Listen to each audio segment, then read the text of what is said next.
한 걸음의 빛이라는 제목으로 은혜를 나눠보도록 하겠습니다. 자, 우리 성도 여러분, 수요일은 굉장히 좀 미묘한 날인 것 같아요.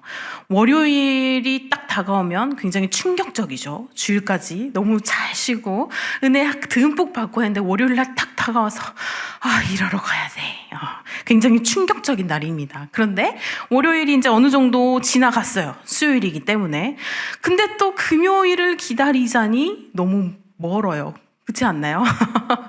곧 주말이 다가올 것 같지만 다가오지 않는 그 수요일 해방감을 느끼기에 아주 멀어 보이는, 어떤 분이 또 이런 농담을 했습니다. 월요일은 절망의 날, 화요일은 고통의 날, 수요일은 아직도 반밖에 안 온 날, 그리고 목요일은 거의 다 온 날, 그리고 금요일은 불금, 요렇게 그런 말도 하더라고요. 근데 사실 우리가 이렇게 수요일을 힘들어하는 이유는 단순히 그냥 주말이 멀어서 이런 것뿐만은 아닐 겁니다. 더 근본적인 이유가 있죠.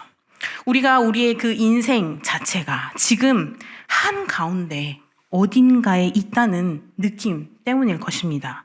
시작도 아니고요, 끝도 아니고요, 그 중간 어딘가, 앞도 보이지 않고 뒤도 보이지 않는 그 중간 어딘가에서 우리가 길을 잃은 것 같은 그런 느낌을 받을 때가 있죠.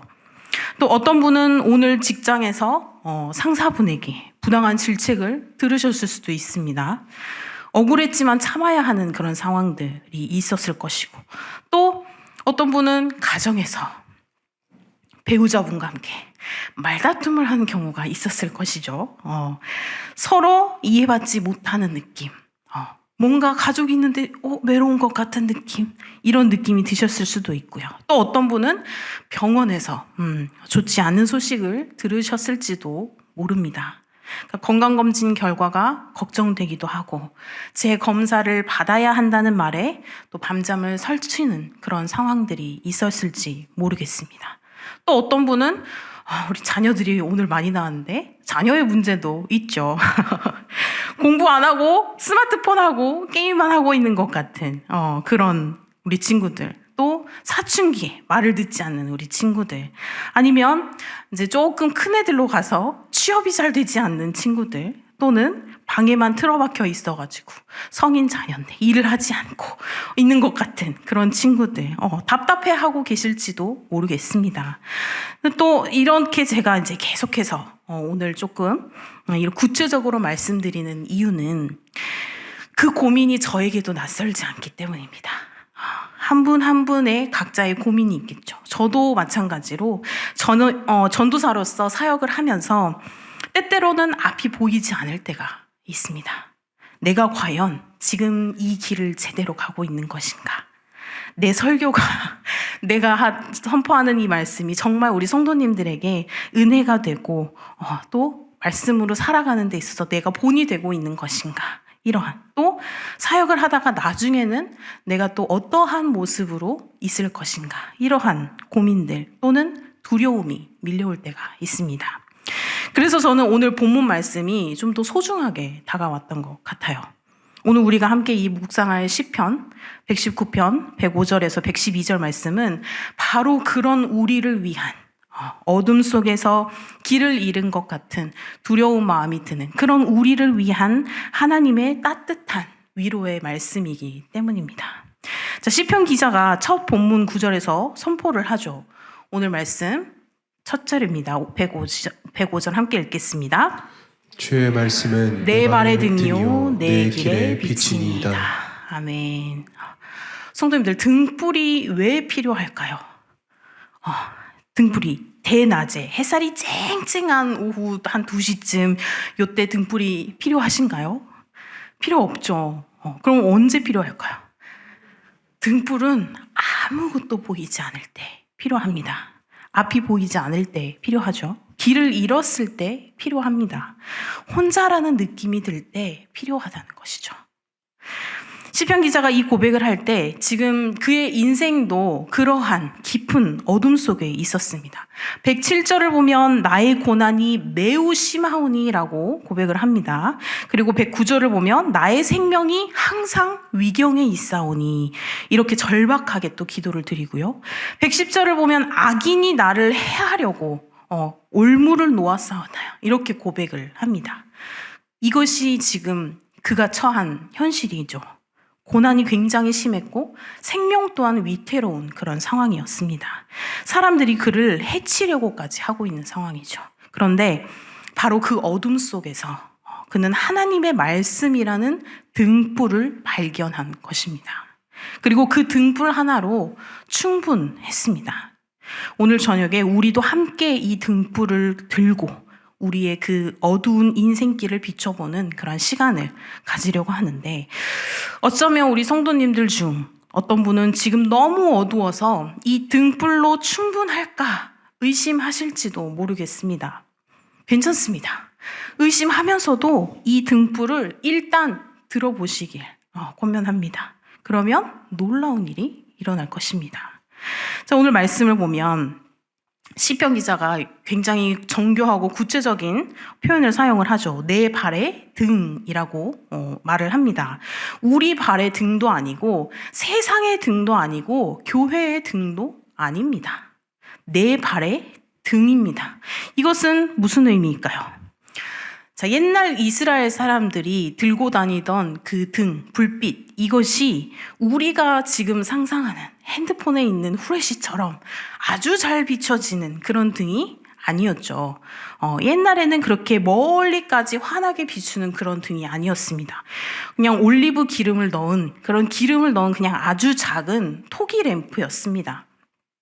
기껏해야 한두 발자국 정도? 한 몇 미터 정도? 요 정도밖에 앞이 보이지 않는 그런 조그만한 등불이었죠. 근데 이렇게 보면은 답답하죠, 우리는. 지금 우리는 어때요? 핸드폰 탁 비추면 멀리까지, 제가 여기 있지만 저기 뒤에 계시는 우리 사모님까지 비춰질 수 있는 그런 밝기를 가지고 있는데, 이런 조그마한 토기 등불, 이런 것들, 바로 내 앞쪽 바지밖에 볼 수 없는 그런 등불은, 아니 하나님 어차피 등불 주실 거면 조금 센 등불로 주시지, 우리 후레쉬 비치는 것처럼 좀 LED 등불로 주시면 안 됩니까? 라고 할 수 있겠죠. 좀 잘 비춰지는 그런 등불로 주시면 좀 안 됩니까? 좀 환하게 비춰주시면 안 될까요? 우리의 목적지를 제가 지금 보고 싶은데, 제가 어디까지 가야 하는지를 보고 싶은데 그런 등불을 좀 주시면 안 될까요? 라고 우리가 이야기할 수 있습니다. 그런데 하나님께서는 그러지 않고 우리에게 이 토기 등불, 조그마한, 지금 내 한 치 앞밖에 볼 수 없는 그 등불을 주셨습니다. 왜 그러셨을까요? 자, 먼저로는 하나님께서는 우리가 그 한 걸음 한 걸음 떼어가는 그 한 걸음에 그분을 의지하며 걷기를 원하시기 때문입니다. 만약 목적지까지 그렇게 환히 보인다고 해보세요. 가정을 하면 우리는 그 등불을 든 하나님은 결국 잊어버리고 오직 그 목적지만을 보고 달려가게 될 것이라는 겁니다. 그런데 이 진짜 한 발자국 이 앞만 보일 때, 내 바로 앞만 보일 때 우리는 계속해서 그 등불을 들고 계신 하나님을 바라보아야 한다는 것이죠. 다음 발자국을 내딛기 위해서. 그리고 두 번째로는 하나님께서는 우리가 지금 이 순간에를 집중하기를 원하시기 때문입니다. 우리는 늘 미래를 걱정합니다. 그렇죠? 10년 후는 어떻게 될까? 너무 멀리 갔죠? 자, 내년은 어떻게 될까? 다음 달은 어떻게 될까? 그런데 사실 우리가 알 수 있는 시간은 오직 지금뿐입니다. 과거는 이미 지나갔고 미래는 아직 오지 않았죠. 우리에게 주어진 것은 오직 지금 이 순간, 이 한 발자국 뿐이라는 겁니다. 그래서 잠언 27장 1절을 같이 한번 보겠습니다. 함께 읽겠습니다. 시작. 너는 내일 일을 자랑하지 말라. 하루 동안에 무슨 일이 일어날는지 네가 알 수 없음이니라. 아멘. 잠언이 이렇게 경고를 합니다. 우리는 내일을 알 수 없습니다. 심지어 1시간 뒤도 확실하게 알지 못합니다. 1시간 뒤가 뭐예요? 그렇죠? 5분 뒤도 10분 뒤도 정확하게 알 수 없습니다. 그런데 우리는 오늘을 살 수 있죠. 지금 이 순간을 살 수 있습니다. 하나님의 말씀이 바로 지금 이 순간 오늘 우리가 어떻게 살아야 할지를 명확하게 보여주기 때문입니다. 예를 들어 볼까요? 우리 성도님들 중에 사업하시는 분이 계시죠? 사업하시는 분이 계실 겁니다. 자, 그런데 내년 경제가 어떻게 될지 혹시 아시나요? 아시나요, 집사님? 모르시죠? 내년 경제가 어떻게 될지 알면 우리가 미리미리 다 계획을 짜놓을 텐데 그게 아니죠. 또는 우리 회사가 살아남을 수 있을까? 이런 걱정. 요즘 하도 시대가 너무 빨리 바뀌다 보니 그런 걱정도 하실 겁니다. 근데 하나님께서는 이 내년 경제 전망에 대해서 알려주지 않으십니다. 근데 오늘 우리가 어떻게 사업을 해야 할지는 알려주십니다. 정직하게, 직원들을 공정하게, 욕심 부리지 말고, 그것이 바로 오늘의 등불인 것이죠. 또 성도님들 중에 우리 자녀를 키우시는 분들이 많이 계시죠. 이 아이가 커서 어떤 아이가 될런지, 좋은 대학에 갈 수 있을지, 또는 좋은 직장을 구할 수 있을지, 좋은 사람을 만날 수 있을지 걱정이 굉장히 많을 겁니다. 근데 하나님께서는 이 20년 후에 이 아이의 모습을 우리에게 알려주지 않으십니다. 하지만 오늘 어떻게 이 아이를 키워야 하는지는 말씀해 주고 계십니다. 사랑으로 양육하라고, 그리고 말씀으로 가르치라고, 그리고 이 아이에게 먼저 본이 되라고. 이게 바로 하나님께서 주신 등불이라는 것이죠. 또 우리 성도님 중에 질병과 싸우고 계시는 분이 계실 겁니다. 치료는 잘 될 건지, 재발하지는 않을지, 또 가족들에게 부담이 되지는 않을지, 하나님께서는 치료 결과를 미리 알려주시지 않으십니다. 하지만 오늘 어떻게 이 질병을 대면해야 하는지는 말씀을 해주시고 계십니다. 두려워하지 말라고, 기도하라고, 하나님을 신뢰하라고 말씀하고 계십니다. 그것이 바로 오늘 등불이라는 것이죠. 근데 이 등불을 받아들이는 것이 쉽지만은 않습니다. 자, 106절을 보시면 시편 기자가 고백을 합니다. 함께 읽겠습니다. 주의 의로운 규례들을 지키기로 맹세하고 굳게 정하였나이다. 이 맹세하다라는 의미가 히브리어로는 샤바라는 단어인데 이것이 가벼운 단어가 아닙니다. 그냥 우리가 약속할게, 알겠어, 지킬게 이걸로 끝나는 것이 아니라 법정에서 선서하는 것과 같은 그런 법적 구속력이 있는 굉장히 엄숙한 서약입니다. 구약시대에 이 맹세를 한다는 것은요, 목숨을 거는 일이었습니다. 맹세를 어기면 하나님의 심판을 받는다라고 생각을 하고 그 심판을 받는다는 각오로서 하는 맹세가 바로 이것이죠. 굳게 정하다라는 이 표현도 중요한데 이것은 일어서다, 확고히 서다, 확고히 서는 것을 의미하는데 흔들리지 않겠다라는 결단인 것이죠. 왜 이렇게까지 굳게 정해야 합니까? 그것은 세상이 우리를 흔들기 때문입니다. 월요일 아침에 이제 주일날 은혜를 듬뿍 받았습니다. 월요일날 아침에 말씀대로 살겠다. 나 은혜 듬뿍 받았으니까 월요일날 이렇게 살겠다 다짐합니다. 결심을 하죠. 근데 월요일날 오후에 갑자기 직장의 상사분이 부정한 일을 시킵니다. 이번 건 좀 눈 감아봐. 다들 이렇게 해. 너만 뭐야 이게. 괜찮아. 유난 떨지 마. 이렇게 흔들리죠. 화요일 또 그렇지만 나 이겨냈어. 말씀대로 살 거야. 화요일로 갔습니다. 화요일날 그랬는데 화요일날 저녁에 그 사람이 또 나를 무시하는 말을 합니다. 너 같은 사람이 뭘 안다고. 부글부글 끓죠. 화가 치밀어 오르죠. 흔들립니다. 수요일이 됐습니다. 그래서 참았어요. 이제 정직하게 진짜 살 거라고. 주님 그 부글부글 끓어오는 마음 또한 회개합니다. 정직하게 살겠다고 결심합니다. 근데 수요일날 오후에 거짓말 하나만 하면 큰 이익을 볼 수 있는 기회가 옵니다. 아무도 모를 일이에요. 나만 알아요. 근데 그걸 살짝만 바꾸면 굉장한 기회가 찾아오는 거죠. 이번 한 번만 해봐. 나밖에 모르는데. 이런 유혹이 오죠. 흔들립니다. 그래서 우리는 이 구약시대처럼 맹세를 해야 되는 거죠. 굳게 정해야 한다는 겁니다. 성도 여러분, 이것은 율법주의가 아닙니다. 억지로 규칙을 지키려는 노력이 아닙니다. 이것은 사랑의 고백입니다. 하나님, 지금 당신께서 저에게 주시는 이 길이 최선임을 저는 믿습니다. 세상이 아무리 저를 흔들어도 저는 당신의 말씀을 붙잡겠습니다. 이렇게 맹세하는 것이죠. 혹시 성도님 중에 결혼하신 분들 계십니까? 거의 대부분 결혼하셨죠. 우리 신혼부부께서도 계시는데, 결혼식 때 뭐라고 서약하세요?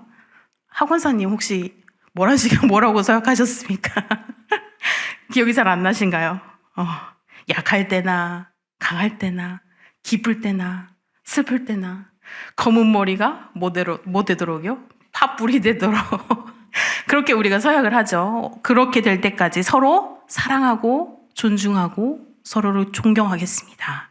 이렇게 맹세하지 않습니까? 근데 솔직히 말씀드리면 그 서약을 지키는 게 살아가면서 쉬우세요? 어려우세요? 한 사람은 계속 그렇게 사랑하고 존중하고 한다는 게 우리 권능 집사님한테는 쉬우실 수도 있을 것 같아요. 그렇죠? 그렇죠. 네. 근데 배우자가 어쩔 때는 짜증이 날 때도 있죠. 또 우리가 좀 신경이 날카로운 상황에서 뭔가 이렇게 툭 건드려지는 부분이 있으면 그럼 서로 짜증 날 때도 있고 실망스러울 때도 있습니다. 그때도 사랑하고 존경하려면 우리 아주 굳은 다짐이 필요하죠. 굳은 마음이 필요합니다. 근데 그 맹세, 그 결혼식 날 했던 그 맹세를 기억해야만 우리가 그래 참자 이런 마음이 되는 것이죠. 그러니까 하나님 말씀 앞에서 우리가 하는 그 맹세도 마찬가지라는 겁니다. 말씀대로 사는 것이 분명 기쁠 때도 있겠지만 손해를 볼 때도 있을 것이고 어려울 때도 분명히 있다라는 것이죠. 그때 우리는 우리가 했던 그 맹세를 기억해야 합니다. 주의 그 의로운 규례들을 지키기로 굳게 정하였나이다. 맹세했나. 자, 그런데 107편부터 갑자기 분위기가 급격하게 바뀝니다. 우리 107편을 한번 같이 읽어보겠습니다. 시작. 나의 고난이 매우 심하오니 여호와여 주의 말씀대로 나를 살아나게 하소서. 네, 107절에 앞에서는 분명 말씀이 등불이고 빛이라고 찬양하고 규례를 지키겠다라고 맹세, 굳은 맹세까지 했는데 갑자기 나의 고난이 매우 심하오니 라는 절박한 기도가 터져 나오죠. 이것이 우리의 신앙의 현실이기도 합니다. 성도 여러분, 하나님의 말씀을 붙잡는다고 해서 모든 고난이 자동으로 사라지는 것이 아닙니다. 오히려 때로는 말씀대로 살려고 하면 더 큰 고난이 찾아옵니다. 정직하게 살려고 하면 손해볼 때가 있습니다. 남들은 다 편법을 쓰는데 나만 정직하게 사니까 뭔가 뒤처지는 것 같고 용서를 하면 약해 보이는 것 같고 남들은 다 복수를 하는데 나만 참으니까 다른 사람들이 만만하게 보기도 하고 믿음을 지키려고 하면 비웃음을 당하기도 합니다. 남들은 다 주일에 일하는데 남들은 다 주일에 놀러 가는데 나만 교회 가니까 뭔가 나만 이상한 취급을 받는 것 같고 그래서 때로는 이런 생각이 들 때도 있죠. 그냥 남들처럼 살면 안 되나? 그냥 좀 빼먹고 그냥 좀 교회 좀 가지 않고 그냥 좀 하고 싶은 대로 살면 안 되나? 이렇게 힘들게 신앙생활 하는 게 무슨 의미가 있나?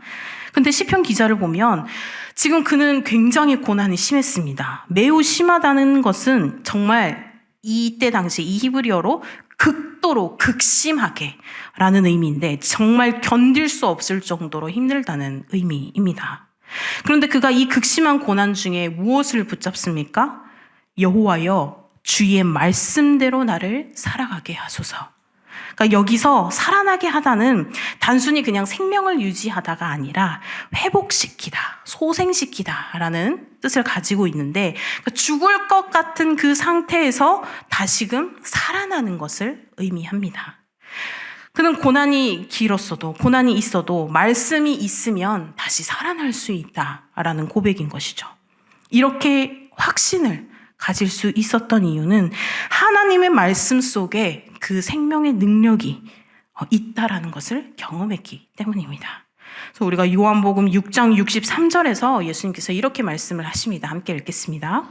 살리는 것은 영이니 육은 무익하니라. 내가 너희에게 이른 말은 영이요 생명이라. 아멘. 그러니까 말씀은 그냥 단순한 정보가 아닙니다. 말씀은 생명입니다. 말씀은 죽은 자를 살리는 능력이 있습니다. 창세기 1장을 보면 빛이 있으라 하니 어떻게 됐죠? 빛이 있었죠. 네. 하나님의 그 말씀 한마디로 무에서 유가 창조되었습니다. 그 말씀의 능력이 지금도 역사합니다. 그래서 108절로 넘어가 보면 이제 자원 제물이라는 말이 나옵니다. 여호와여 구하옵노니 내 입이 드리는 자원 제물을 받으시고 주의 규례들을 내게 가르치소서라고 하는데, 이 자원 제물이라는 표현은 그러니까 기쁨으로 드리는 자발적인 그런 예물을 말을 합니다. 그러니까 구약 시대에 우리가 잘 알고 있는 제사들이 있죠. 그 제사들의 두 종류의 제사가 있는데, 하나는 의무적으로 무조건 드려야만 하는 제사가 있습니다. 뭐 속죄제나 속건제나 이런 것들이죠. 죄를 지으면 반드시 드려야 했고 안 드리면 큰일 나는 그런 제사였습니다. 근데 자원제는 달랐습니다. 이것은 아무도 강요하지 않습니다. 근데 내가 너무 감사해서, 내가 너무 기뻐서, 내가 정말 하나님께 무언가를 드리고 싶은 내 그 자발적인 그 마음을 드리는 그러한 제사인 것이죠. 시편 기자는 지금 고난 중에 있습니다. 107편에서 고난이 매우 심하다고 했죠. 그런데 그 고난 중에서도 그는 자원제를 드리는 겁니다. 억지로가 아니라 기쁨으로써 찬양을 드립니다. 성도 여러분, 이것이 진짜 믿음입니다. 건강할 때 감사하는 것은 굉장히 쉽습니다. 돈이 있을 때 헌금하는 것은 굉장히 쉽습니다. 일이 잘 풀릴 때 하나님을 찬양하는 것은 쉽습니다. 그런데 아플 때도 감사하고 가난할 때도 헌신하고 고난 중에도 찬양할 수 있다면 그것이 진정한 자원제인 것이죠. 그것이 진정한 믿음입니다.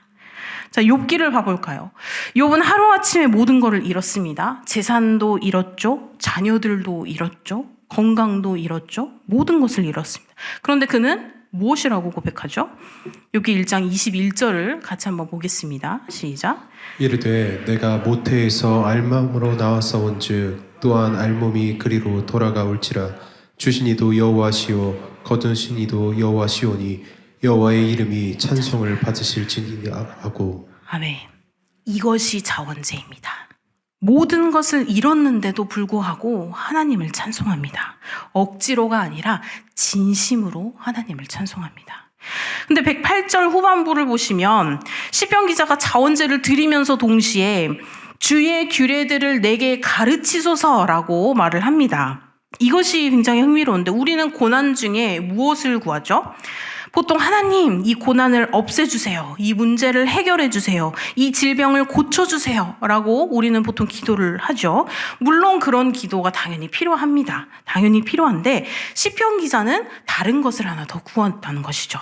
주의 규례들을 내게 가르치소서. 그러니까 고난을 없애달라고 하지 않고 고난을 통해서 하나님의 뜻을 더 깊게 알게 해달라고 기도를 합니다. 그러니까 이것이 성숙한 신앙 중에 하나인 것이죠. 고난을 피하려고만 하지 말고 고난을 통해서 더욱더 배우려고 하는 그 모습입니다. 그러니까 문제가 사라지기만을 바라는 것이 아니라 문제 속에서 오히려 하나님을 더 깊이 만나는 것이죠. 또 오늘 말씀 109절은 더욱 긴박한데요. 오늘 말씀 109절 같이 읽겠습니다. 시작. 나의 생명이 항상 위기에 있사오나 나는 주의 법을 잊지 아니하나이다. 굉장히 긴박하죠. 지금 나의 생명이 지금 위경에 있대요. 항상 위경에 있대요. 이 위경이라는 단어는 손바닥을 의미해요. 히브리어로 손바닥을 의미하는데 이것이 무엇을 의미하냐면 손바닥에 무언가를 올려놓았을 때, 이걸 올려놓았을 때 손바닥이 조금만 기울어도 떨어지죠. 이 기울기 조금만 기울어져도, 조금만 흔들려도 이 떨어져 나가버리는 굉장히 불안정한 상태를, 그러니까 언제든지 떨어질 수 있는 상태. 지금 시편 기자가 그런 상태다 본인을 이야기하고 있는 것이죠. 언제 죽을지 모릅니다. 생명이 굉장히 위태로운 위기 상황인 것이죠. 그러니까 우리 중에서도 혹시 이런 경험이 있으실지 모르겠어요.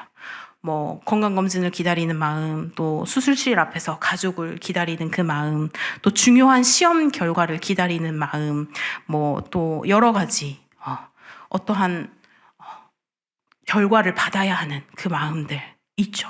이번이 고비다. 진짜 이번에 잘못되면 진짜 정말 큰일이다 하는 그런 절박한 순간들이 있었을 것입니다. 그런데 그 다음에 나오는 고백을 보면 주의 법은 잊지 아니하나이다 라고 말을 합니다. 자, 지금 생명이 위태로운데 뭘 잊지 아니하겠다라는 말인지. 자, 생명이 위태로우면 보통 무엇을 생각을 하죠? 어떻게든 살아야 되겠다라는 생각을 하죠. 무슨 수를 써서라도 이 위기를 지금 벗어나야 되겠다라고 생각을 합니다. 근데 시편 기자는 생명이 위태로운 순간에도 하나님의 법을 잊지 않습니다. 그러니까 어떻게든 살아남는 것보다 더 중요한 것이 있다라는 건데 그것이 바로 하나님의 뜻대로 사는 것이라는 거죠. 이것이 목숨이 달린 순간에도 그 하나님의 말씀을 붙잡는 것, 이것이 믿음이라는 것입니다. 자, 다니엘서 3장을 볼까요? 사드락이 있죠. 메삭과 아벳느고가 풀무불 앞에 있습니다. 느부갓네살 왕이 얘기를 하죠. 너희가 지금 금신상에 절하면 살려주겠다라고 얘기를 합니다. 절하지 않으면 이 지금 불 속에 너희 던져버릴 거야. 그때 너희 신이 너희를 건질 수 있을까? 이런 질문을 합니다. 생명이 지금 바로 환치 앞에 위경에 있는 순간이죠. 그들이 무엇이라고 대답을 하죠? 다니엘서 3장 17절 18절입니다. 함께 읽겠습니다. 왕이여, 우리가 섬기는 하나님이 계시다면 우리를 맹렬히 타는 풀무불 가운데에서 능히 건져내시겠고 왕의 손에서도 건져내시리이다. 그렇게 하지 아니하실지라도 왕이여, 우리가 왕의 신들을 섬기지도 아니하고 왕이 세우신 금 신상에게 절하지도 아니할 줄을 아옵소서. 아멘. 그렇게 하지 아니하실지라도, 여기서 이것이 핵심입니다. 하나님이 우리를 구원해 줄 것을 먼저 믿습니다. 믿습니다. 그런데 설령 구원해 주지 않으신다고 할지라도 우리는 우상에게 절대 절하지 않겠다라는 것이죠. 생명보다 하나님의 뜻이 더 중요하기 때문입니다. 이것이 바로 나의 생명이 항상 위경에 있사오나 주의 법은 잊지 아니하나이다의 의미입니다. 그러면 110절에서는 또 더 구체적인 위협이 등장하죠. 계속해서 위협을 당하고 있는 상황인데 악인이 나를 해하려고 지금 올무를 놓았사오나 라고 이야기를 합니다. 자, 올무는 우리가 너무 잘 알고 있듯이 올감이죠. 뭐 예를 들어 새를 잡는다 하면은 그 새가 있는 곳에 이 올무를 놓고 새가 지나가다가 모르고 밟으면 이게 함정이 작동하는 그런 덫인 거죠. 자, 이런데 시편 기자는 지금 누가 의도적으로 지금 자기를 해하려고 하고 있다라고 말을 합니다. 그러니까 단순한 그냥 일상적인 그냥 살아가면서 얻는 그런 고난이 아니라 누군가의 악의적인 고난인 것이죠. 자연재해가 아니라 그냥 인재인 것입니다.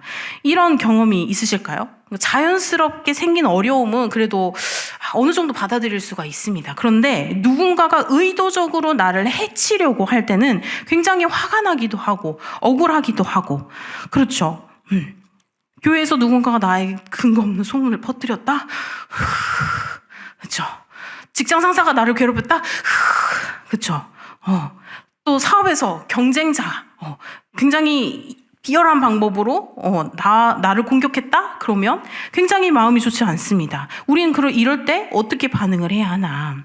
화가 나고 억울하고 복수하고 싶어진다. 나도 똑같이 갚아주고 싶다. 저 사람도 내가 당한 만큼 똑같이 그 고통을 느껴봤으면 좋겠다. 그런 마음. 근데 시편 기자는 나는 주의 법도들에서 떠나지 않겠나이다 라고 고백을 합니다. 자, 악한 사람이 악한 법을 써도 나는 하나님의 방법을 버리지 않겠다라는 것이죠. 그들이 올무를 놓아도 나는 올바른 길로 가겠다라는 것입니다. 자, 로마서 12장 17절에서 19절 말씀 같이 읽어보겠습니다. 시작. 아무에게도 악을 악으로 갚지 말고 모든 사람 앞에서 선한 일을 도모하라. 할 수 있거든 너희로서는 모든 사람과 더불어 화목하라. 내 사랑하는 자들아, 너희가 친히 원수를 갚지 말고 하나님의 진노하심에 맡기라. 기록되었을 때 원수 갚는 것이 내게 있으니 내가 갚으리라고 주께서 말씀하시니라. 아멘. 이것이 얼마나 어려운 일인가요? 그렇죠? 솔직히 말씀드리면 이거는 우리의 힘으로는 불가능합니다. 인간의 본성은 너무나 잘 알다시피 눈에는 눈, 이에는 이, 그렇죠? 누가 나를 때리면 나도 때리고 누가 나를 욕하면 나도 욕하는 것이 우리의 자연스러운 반응이라는 것입니다. 그런데 하나님의 말씀은 우리에게 다른 길을 보여주신다는 거죠. 더 높은 길을 보여주십니다. 그리고 그 길을 갈 수 있는 능력 또한 부어주시는 분이 바로 우리 하나님이시라는 겁니다. 111절에서 시편 기자는 또 놀라운 고백을 합니다. 같이 오늘 말씀 111절 읽어보겠습니다. 주의 증거들로 내가 영원히 나의 기업을 삼았사오니 이는 내 마음의 즐거움이 됨이니이다. 아멘.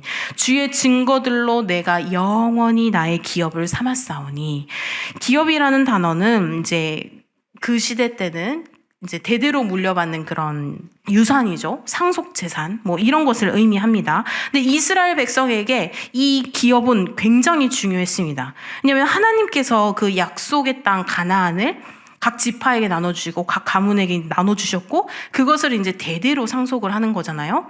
근데 그들에게 이 기업을 잃는다는 것은 그냥 단순히 재산을, 내가 가지고 있는 재산을 잃는다는 것이 아니라 자신의 정체성마저 다 잃어버린다는 뜻이었습니다. 나는 유다 지파 베들레헴 땅의 후손이다. 뭐 이런 것들이 바로 그들의 정체성이었던 건데, 그래서 이 레위기 25장에서는 희년법이 나오죠. 어떤 사람이 가난해서 땅을 팔았어도 50년마다 돌아오는 그 희년에는 그 땅이 다시금 원래 주인에게 돌아가도록 규정을 했죠. 그러니까 기업이라는 것은 그때 당시 그만큼 굉장히 중요한 것이었습니다. 근데 시편 기자는 무엇이 진짜 기업이라고 하죠? 그렇죠. 땅도 아니고 집도 아니고 금이나 은도 아니라는 거죠. 주의 증거들, 즉 하나님의 말씀, 하나님의 말씀이 진짜 기업이라는 것입니다. 우리 자녀들에게, 우리 성도 여러분, 어떤 것을 물려주고 싶으십니까? 어떤 부모님께서는 집을 물려주고 싶으실 수도 있어요. 그렇죠? 뭐 서울에 큰 집 하나 이렇게 딱 해가지고 우리 아들과 우리 딸들의 자녀들에게 이렇게 물려주면 우리 딸들이 엄청 좋아할 것이다. 또 어떤 부모님들은 돈을 물려주고 싶어 하실 수도 있죠. 내가 가지고 있는 재산들, 내가 죽을 때 이거 다 가지고 갈 것도 아니고 우리 자녀들이 나중에 커서 잘 살고 할 때 쓰라고 이렇게 주고 싶으실 수도 있죠. 또 어떤 부모님께서는 학벌을 물려줄 수도 있죠. 물려주려고 할 수도 있습니다. 좋은 대학을 보내서 좋은 이력을 가지고 이 친구가, 이 자녀들이 살아가는 데 있어서 어려움 없도록 그렇게 하는. 근데 이런 것들도 굉장히 중요하죠. 물론 굉장히 중요합니다. 근데 이것을 저는 비판하려고 하는 것이 아니라 자녀에게 물질적인 유산을 남기려고 노력하는 것은 우리 부모님으로서는 너무나 당연한 것입니다. 당연한 책임이죠. 근데 이 시편 기자는 더 귀한 것을 발견했다는 것입니다. 하나님의 말씀이 진짜 유산이라는 겁니다. 왜 그럴까요? 자, 우리가 집을 샀어요. 집을 줬어요. 근데 집이 한 30년 지나면 낡아지죠. 재건축 대상이 됩니다. 또 땅은 어때요? 땅이 또 빼앗길 수 있는 상황이 언제든지 있습니다. IMF 때 얼마나 많은 사람들이 잃었어요. 그렇죠? 또 돈은 날아가기도 합니다. 뭐 잘못된 투자를 했을 수도 있고, 잘못된 뭐 사기를 당했을 수도 있고, 또 이러한 상황들 때문에 평생 모은 돈이 다 없어져 버리기도 하죠. 그런데 하나님의 말씀은 영원하다는 겁니다. 자, 이사야 40장 8절 말씀 같이 읽어보겠습니다. 시작. 푸른 마르고 꽃은 시느나 우리 하나님의 말씀은 영원히 서리라 하라. 아멘. 마태복음 24장 35절도 같이 읽어보겠습니다. 시작. 천지는 없어질지언정 내 말은 없어지지 아니하리라. 세상 모든 것은 변합니다. 집도 변하고요, 돈도 변하고, 건강도 변하고, 지위도, 모든 것이 변합니다. 그런데 하나님의 말씀만은 변하지 않습니다. 어제나 오늘이나 영원토록 동일합니다. 자, 그런데 이 111절 후반부를 보면 이것이 내 마음의 즐거움이 됨이니이다 그랬죠. 이것이 굉장히 놀라운 고백인데, 솔직히 우리는 어떻습니까? 성경 읽는 거 솔직히 말씀 해주세요. 성경 읽는 거, 성경을 쭉 읽는다. 어떤 마음이 드십니까? 즐거움에 읽으십니까? 의무로 읽으십니까? 어떤 성도님이 저에게 이렇게 말씀하셨어요. 우리 교회 성도님 말고요. 성경을 읽어야 한다는 것은 아는데 이것이 즐겁지가 않다라는 것이죠. 그냥 정말 하기 싫은데 억지로 하는 것 같은 그런. 그러니까 너무 좋은 건 난 알아요. 말씀이 너무 좋고 정말 이 말씀이 진리인 거는 아는데 읽으면 그렇게 힘들다는 거죠. 또 어떤 분은 성경을 읽으면 졸리다고 하십니다. 성경은 베개가 된다고 하십니다. 너무 재밌는데 창세기까지는 너무 재밌어요. 창세기 막 읽는데 레위기가 가면 막혀지고요. 역대기가 가면 이 족보 나열 때문에 너무 힘들다는 것이죠. 다들 공감하시는지 웃고 계시네요. 그래서 포기를 하게 된다는 것이죠. 그러니까 성경 읽기가 이렇게 쉽지 않습니다. 마찬가지로 재미있지 않을 때도 있죠. 이해가 안 될 때도 많습니다. 그런데 시편 기자가 말씀이 그의 마음의 즐거움이 되었더니 계속해서 하나님의 말씀 속에서 하나님을 만났기 때문에, 말씀 속에서 위로를 받았기 때문에, 말씀 속에서 인생의 길을 발견했기 때문에, 말씀 속에서 생명의 그 길을 경험했기 때문에 이 말씀이 즐거움이 되려면 말씀을 단순히 지식으로 읽지 말고 생명으로 만나야 한다라고 말을 하고 있는 것입니다. 그래서 이 말씀을 그냥 공부의 대상으로만 보지 말고 하나님과의 만남의 통로로 보아야 한다는 것이죠. 그래서 오늘 말씀 마지막 절입니다. 112절 같이 읽겠습니다. 시작. 내가 주의 율례들을 영원히 행하려고 내 마음을 기울였나이다. 네, 아멘. 112절에서 이제 시편 기자가 최종 결단을 선포를 하죠. 내가 주의 율례들을 영원히 행하려고 내 마음을 기울였나이다. 이 기울였다라는 것은 몸을 구부려서 귀를 기울이는 자세. 초고도의 집중력을 그곳에 쏟아붓겠다라는 뜻입니다. 다른 것에 정신 팔리지 않고 오직 이것에만 집중하겠다라는 뜻이죠. 그냥 아는 것이 아니라, 아는 것으로 끝나는 것이 아니라 행하겠다라는 것입니다. 그리고 이 영원이라는 단어에서는 오늘도 아니고 이번 주만도 아니고 이번 달만 아니고 영원히 하나님의 말씀대로 내가 살아가겠다라는 것이죠. 평생의 결단입니다. 하나님의 말씀대로 살겠다는 것입니다. 그래서 우리 사랑하는 성도 여러분, 이 요한복음 6장에서도 베드로가 고백을 합니다. 오늘 6장 68절입니다. 함께 읽겠습니다. 시몬 베드로가 대답하되 주여 영생의 말씀이 주께 있사오니 우리가 누구에게로 가오리이까. 맞습니다. 우리가 어디로 가겠습니까? 그렇죠? 세상에 주는 위로는 일시적입니다. 기분이 좋아질 수는 있지만 문제가 해결되지 않습니다. 세상이 제시하는 길은 불확실합니다. 성공할 것 같은데 결국 실패를 합니다. 또 세상이 주는 재산은 모았다가도 다 잃어버리기도 합니다. 그런데 주님의 말씀은 다릅니다. 주님의 말씀은 영원한 생명의 길입니다. 주님의 말씀은 변하지 않은 진리입니다. 그래서 우리가 이 등불을 우리 교회에서, 우리 가정에서, 우리 직장에서 함께 나누셨으면 좋겠습니다. 내가 받은 은혜를 나눠야지. 그리고 이 등불을 나눠주. 이 등불을 영원히 켜고 이 등불을 나누면 세상은 어둡지만 우리 인생도 때로는 깜깜하지만 우리의 앞이 보이지 않고 두렵기도 하지만 우리에게는 이 등불이 있다는 것. 하나님의 말씀이라는 등불이 있다는 것. 그 등불을 켜고 그 등불을 들고 그 등불을 절대 놓지 않는 우리 귀한 성도님들이 되시길 소망합니다. 그래서 그 등불을 켜고 지금 이 순간 우리 성도님들의 마음에 그 등불로서 함께 영원히 하나님의 말씀으로 함께 가시는 하나님의 길을 걸어가는 우리 귀한 열린배들교회 성도님들이 되시기를 주님의 이름으로 축복합니다. 기도하시겠습니다.